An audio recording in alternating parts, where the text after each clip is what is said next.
오늘 역대상 28장은 지금까지 다윗이 성전 건축을 위하여 준비한 모든 재료들과 조직들을 마무리하고 드디어 이스라엘 모든 백성들과 솔로몬에게 성전 건축을 지시하는 내용입니다. 사실 이스라엘 역사의 황금기였던 다윗과 솔로몬 왕 기간에 대해 성경이 말씀하는 핵심은 성전이었습니다. 하나님은 다윗이 전쟁에서 얼마나 승리하고 영토를 얼마나 늘리고 인구수나 국가의 재정을 얼마나 부흥시켰느냐 하는 것보다 성전을 짓기 원했던 다윗의 마음과 그 과정을 중요하고 귀하게 보셨습니다. 오늘 우리도 마찬가지입니다. 우리 주님은 여러분이 돈을 얼마나 버는지 어떤 지위에 오르는지 보다 여러분의 몸과 마음의 성전을 짓기를 원하시고 또 그 과정을 하나하나 살펴보시고 축복해 주시는 줄 믿으시기 바랍니다. 오늘 다윗이 성전 건축을 지시하면서 어떤 것이 온전한 성전을 건축하기 위해서 필요한지 알 수 있습니다. 성전을 짓는데 가장 중요한 것이 무엇인가? 먼저 하나님의 백성들의 하나된 마음입니다. 9절 내 아들 솔로몬아 너는 내 아버지의 하나님을 알고 온전한 마음과 기쁜 뜻으로 섬길지어다. 여호와께서는 모든 마음을 감찰하사 모든 의도를 아시나니 네가 만일 그를 찾으면 만날 것이요 만일 네가 그를 버리면 그가 너를 영원히 버리시리라. 하나님이 가장 기뻐하시는 성전을 세워가는데 가장 중요한 것은 온전한 마음과 기쁜 뜻입니다. 여기서 온전한 마음이란 나뉘지 않는 마음입니다. 하나가 된 마음, 분열되지 않는 마음입니다.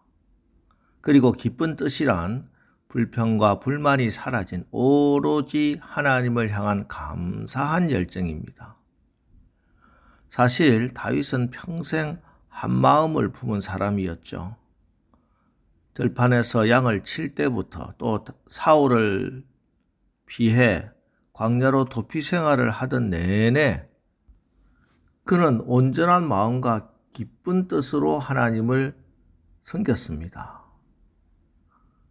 그의 몸은 비록 들판에서 양을 치는 초라한 모습이었고 또 쫓기는 도망자 신세였지만 그의 마음은 하나님을 알고 온전한 마음과 기쁜 뜻으로 하나님의 성전을 지어가던 사람이었습니다.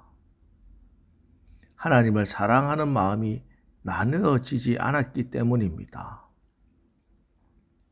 그랬던 그가 마음이 나뉜 적이 있지요. 밧세바 사건입니다.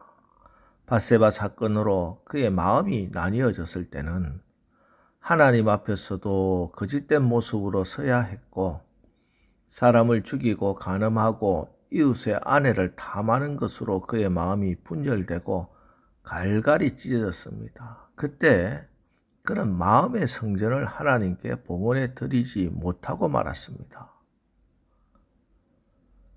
그렇습니다. 눈에 보이는 성전을 지어 드리는 것보다 훨씬 더 중요한 것이 이렇게 오로지 하나님 앞에 분열되지 않는 마음, 나누어지지 않는 온전한 마음입니다.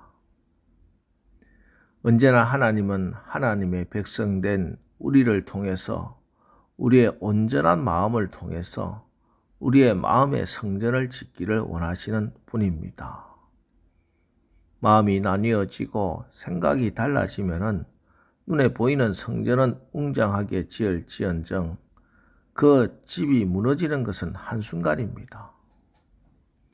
실제로 각 교회들마다 건물은 웅장하고 아름답게 잘 지어 놓았는데 건물을 건축한 이후에 성도들의 마음이 나뉘어지고 영적 부분이 다 무너지는 걸 종종 보면서 우리 하나님이 과연 그런 건물을 기쁘시게 받으실까 그런 생각을 해봅니다. 여러분, 하나님의 백성들은 마음이 하나가 되어야 합니다. 오늘 우리가 하나님 앞에 하루를 살면서 무엇보다도 먼저 온전한 마음과 기쁜 뜻으로 여러분의 몸과 마음의 성전을 하나님께 봉헌해 드리는 오늘 하루 되기를 주님의 이름으로 축복합니다. 그리고 또 하나님 앞에 온전한 성전을 건축하기 위해서는 10절입니다. 그런즉 이제 너는 삼갈지어다. 여호와께서 너를 택하여 성전의 건물을 건축하게 하셨으니 힘써 행할지니라 하니라. 하나님이 원하시는 온전한 성전을 지어드리기 위해서 우리가 늘 삼가하는 자세와 태도가 필요합니다. 삼갈지어다. 이 말씀은 너희 자신을 끊임없이 돌아보라 하는 하나님의 명령입니다. 우리가 눈에 보이는 성전에 올 때 옷깃을 여미죠. 주일날 교회 나올 때도 거울 앞에 서서 얼굴을 보고 옷매무새를 살펴봅니다. 그런데 이게 사람의 눈을 의식해서 일 때가 많습니다. 물론 그것도 필요하지요. 그런데 더 중요한 것은 늘 우리의 몸과 마음을 하나님 앞에서 삼가하고 살펴봐야 됩니다. 그것이 우리의 마음의 성전을 세워가고 지켜나가는 비결입니다. 그러기 위해서 우리는 늘 고람되어 하나님 앞에 서는 신앙을 가져야 합니다. 그래서 다윗은 이렇게 고백하지요. 시편 139편 1절로 4절 여호와여 주께서 나를 살펴보셨으므로 나를 아시나이다. 주께서 내가 앉고 일어섬을 아시고 멀리서도 나의 생각을 밝히 아시오며 나의 모든 길과 내가 눕는 것을 살펴보셨으므로 나의 모든 행위를 익히 아시오니 여호와여 내 혀의 말을 알지 못하는 것이 하나도 없으시니이다. 이것은 하나님을 무서워하고 벌벌 떨라는 말씀이 아닙니다. 하나님이 다 아시고 지켜보시기 때문에 내가 하나님 앞에 바로 서기만 하면은 하나님의 말씀을 신뢰하고 믿고 순종하면은 하나님이 다 책임져 주신다 하는 그 담대한 믿음으로 하나님 앞에 자기 자신을 끊임없이 돌아보는 그런 신앙을 말합니다. 근데 이게 저절로 되지 않아요. 그래서 10절 하반절 보면 힘써 행할지니라 이런 말씀이 나와요. 스스로 결단하고 힘써야 됩니다.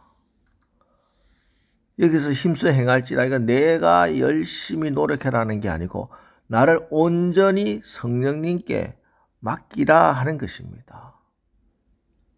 바로 오늘 19절에 다윗이 이르되 여호와의 손이 내게 임하여 이 모든 일의 설계를 그려 나에게 알려주셨느니라는 다윗의 고백처럼 하나님의 손에 성령께 붙들림 받는 거예요.